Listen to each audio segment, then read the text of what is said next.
İndi deyəcəksiniz, bu qız yenə nə əti bişirir? I am hungry marinadıyla sobada dovşan əti bişirəcəm. Sonuncu dəfə uşaq vaxtı yediyim idi. Qəşəng dovşan əti almaq üçünsə favorit premiumun Səməd Vurğun filialına getdim.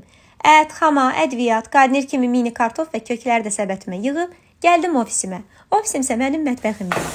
Seçimim isə Krolazdan oldu. Səliqəli paketlərdə həm dovşan tikələri, həm qaraciyər, həm də qiyməsini alıb siz də evdə hazırlaya bilərsiniz. Tikələri yuyub quruluyuram. Bıçaqla deşiklər açıram ki, marinadı tam canına çəksin. Çox ədviyyatda hazırlamıram ki, ət özünə məxsus ətrini və kövrəliyini saxlasın. Bal, xama, limon suyu, sarı kökü qarışdırıb əti yaxşıca bu marinada yeridirəm.